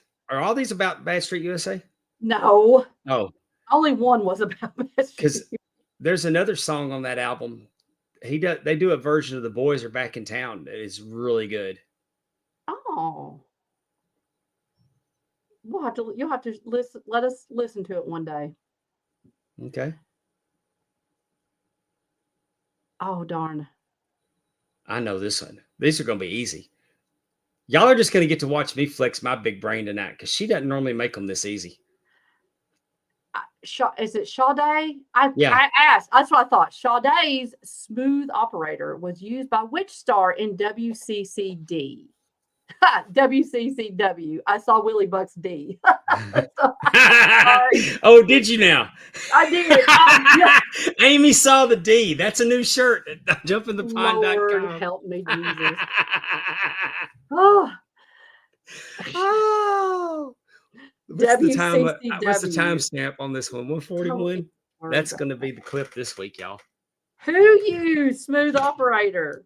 Ravishing Rick Rude. Anybody else? You don't think it's Chick Donovan? I know it's not Chick Donovan. Look And at Gino Willie. Hernandez and Chris Adams used Bad to the Bone. I know. Willie, he put A also. Okay, fine. It's Rick Rude. I thought again, getting you warmed up. On the next episode of World Class Flashback that we're going to watch from 1983, Rick Rude is going to be a enhancement talent in World Class, and they spelled it ROOD. Interesting. Isn't that how you really spell his last name? I think so. I think so too. So before he went to the RUDE, before he went straight bad guy, was he ever a good guy? Was he always a bad guy? No, do you remember any time that I don't remember Rick Rude ever being a good guy. I don't either. So that's interesting. He's going to be a good guy as the enhancement talent. Well, but I think he's getting beat up either by the Missing Link or Kamala. So the Honky Tonk Man's first song was entitled Honky Tonk Man. What was his second release? Was it Little Bit of Honky? Honky Love? I'm still the Honky Tonk Man, or I'm bad. I think it's Honky Love. A little bit of honky love. Anybody else got a guess out there? Anybody want to guess? Wonder if Willie Thornborough, if he's thinking about it, because he usually is pretty good about getting them. A little bit of honky love. I'm still the honky tonk man, or I'm bad. Willie said it's B. He agrees with me on Honky Love. Let's see. Honky Love was the second. I believe it said it was Honky Love released at WrestleMania 6. I can't believe that didn't go platinum, but whatever. I'm going to say his original song, though. I'm the honky tonk man. I'm cool. I'm cocky. I'm bad. 100%. That's a great. That's a great for his character. That was fabulous. I love this one. I know this one. I know this one. This song performed by their manager was the entrance music for the Twin Towers. Was it Superfly, Pile Driver, Jive Soul Bro, or Avalanche? So who performed the song? You know? Did the One Man Gang do the song? It says performed by their manager. Oh, Slick. Slick performed it. Yeah, Slick did it. So, yeah, I know what it was. What is it? It's Jive Soul Bro. Jive Soul Bro. What does anybody else out there in the chat think? Do you all think it's C also? Willie says C. These too easy. They are pretty easy tonight. Well, I've only had to guess at one of them. I thought but you also by process of elimination, it was not a hard guess. I thought this one I'm would be still the harder. honky tonk man. Pop me. You all are right. It was Jive Soul Bro. I thought that might get y'all. Okay, these next three are true or false. Okay. The tag team Legion of Doom used the song Iron Man as their theme song. True or false? All right. Technically. True or false? No technicallys. Did the tag team Legion of Doom use the song Iron Man as their Will you at theme least tell me if song? this is a trick question? It's a true or false question. All right. I'm going to say true and then tell you why it's false. Well, I'm going to tell you it's false because it wasn't the tag team Legion of Doom. It was the tag The team Road Warriors. of the Road Warriors that Okay. did it. I asked you if it was a trick question. I can't tell you if I said it's true or false. I couldn't All tell right. you. So that was false. Okay, that's the tag Amy team. everyone loves. She set us up on that one because I knew it was. I knew the Road Warriors came out to Iron Man. Yes, but that's not what they were The called. Legion of Doom did not, but That is correct. But I, you know, see, I was trying to get in your head there. See, I let you be real cocky in the first one, couple ones, let you get those, and then true or false? Axe and Smash sang their entrance song. Here comes the Axe, and here comes the Smasher.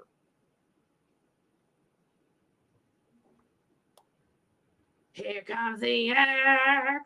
Here comes the Smasher. Their demolition. Walking disaster. I think it's true. Demolition. Anybody? Willie says false. I say true. You should have gone with Willie. That is Good false. job, Willie. It is. Hold on. I don't have my notes with me. Sorry. I'll tell you who's. No, but it was a. Was it the Bad to the Bone? What's that guy's name? The Bad to the Bone is George Thorogood and the Delaware No, Destroyers. that's not him. That's not him. Hold on. Hold on. I'll tell you. Oh, Lord, help me, Amy. I'm sorry for being so unprepared, people. The thing. Hey, you remember at the beginning of the show when I told you Rick Derringer. Sorry. Oh, Rick Derringer. Okay. My bad. Sorry. Do you remember when I told you that at the beginning of the show that we were at 1,500 subscribers? Yeah, what happened? No, we're at 1,600 subscribers. I didn't know we were so popular, Dave. I didn't either. Rick Derringer, who sang that song. See, I thought I could get you because, Axe kind of has a gravelly voice. So I thought, maybe I think that. Van Hammer released a song while in WCW for a wrestling album.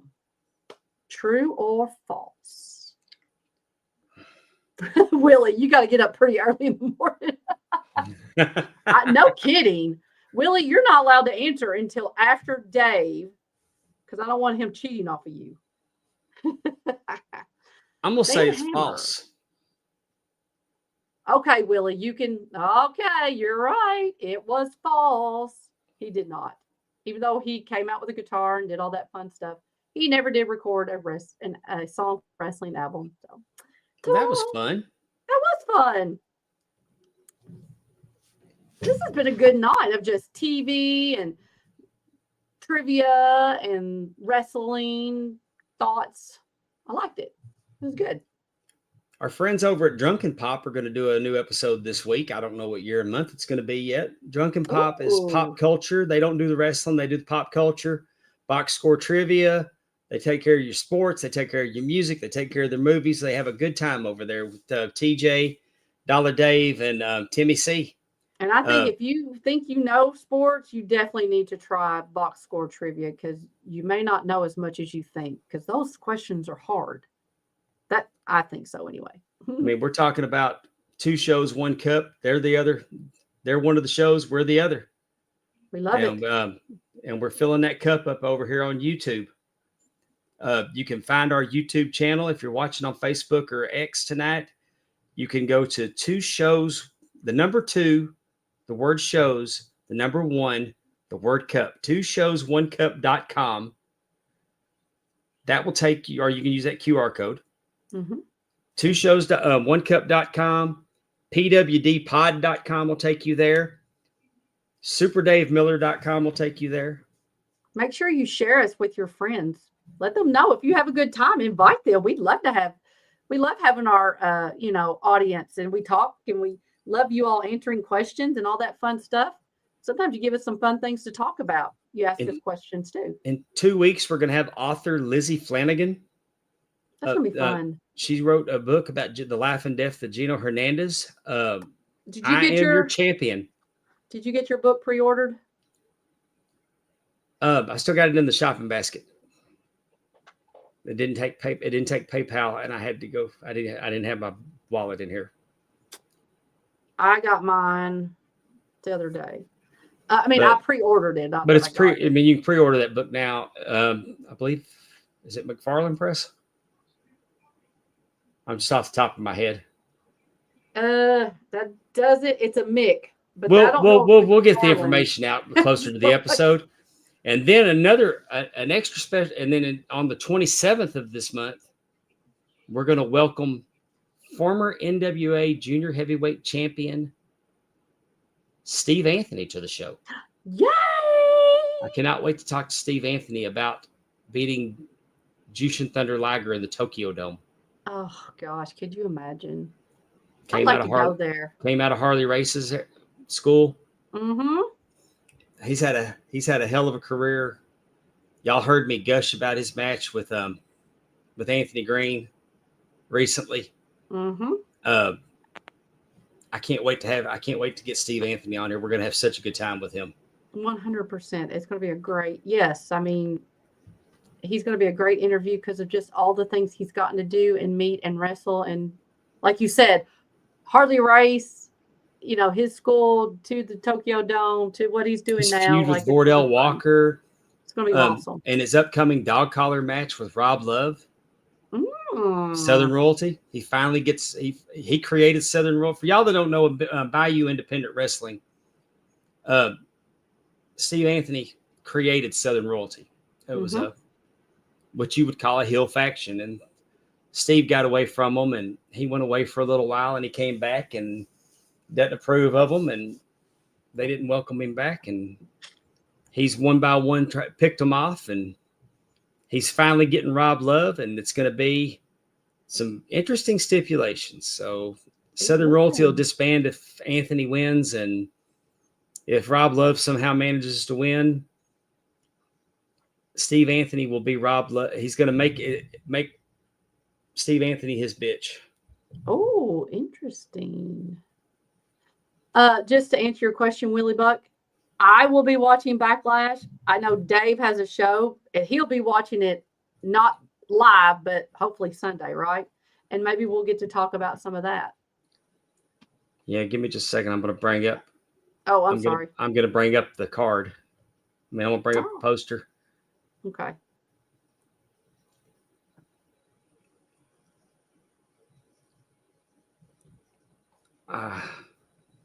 Dead air. You got to love it. I know. We're almost at our 2-hour threshold. Just so you know. I'm going to be working with SWA, Legends Never Die 3. Oh. May 10th at the South Jones High School. It's a fundraiser for the Braves football team. The doors open at 5:30. The Hall of Fame is at 6:30. Bell time's at 7. Ringside tickets are $15. General admission is $10.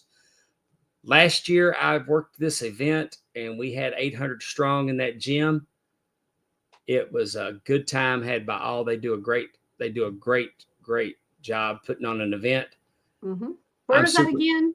I'm sorry. South Jones High School. Mississippi? Yes, in Mississippi. Okay, in Mississippi. Okay. Right. And I'll be there Saturday. So I will not, and I'm wanting to watch Backlash. Oh, it's going to be good. The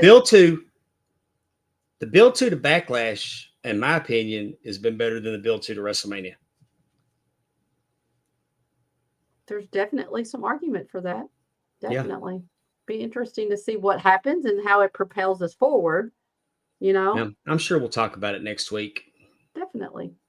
But until next week, She's the first lady of the Arn Anderson fan club, Miss Amy Vaughn. I'm Pondwater Dave. Thank you for joining us tonight. Oh, time out. Oh, TNA top 10. TNA top 10.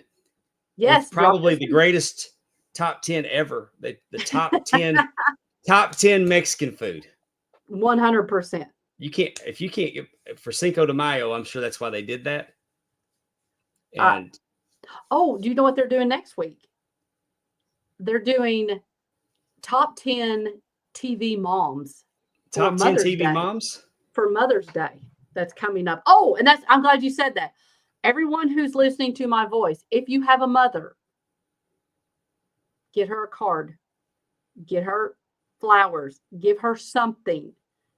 Doesn't have to be big. She just wants to see you. Okay. I speak as a mother.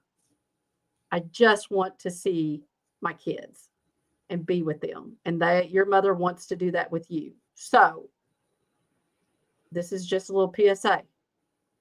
Call your mom. If she's close, buy her some flowers. It will just absolutely make her day. So yes, that's all I got to say about that. Let's face it. Your mom's the only one that you're sure of. Your mom's the only one. You know what? I saw Mama's this baby, mama's baby, daddy's maybe. Well, I saw this little reel and it says, moms are the only ones that are rooting for you that want nothing back. Next week they is only TV. Want you to be successful. Sorry. After that, Terry, can we get TV's top MILFs? Ooh, in between TV I think top dads. I think we're ranking these TV moms on quality of parenting. No, my number one is going to be. Have you seen Schitt's Creek? Did you ever see that? I've seen it before. Moira Rose. That's going to be my top number one. She's the best mom ever. So I don't know if I think go on their parenting skills, but yeah, you should late night version of the show. The top 10 MILFs. Now we're really leaving. No one else on the show likes females. No one else on the show likes females. Oh my God. True. That's hilarious. Just the way he said it. Sorry. All right. Next week on Talking Wrestling, we're going to break down the top 10 MILFs in television history. Exactly.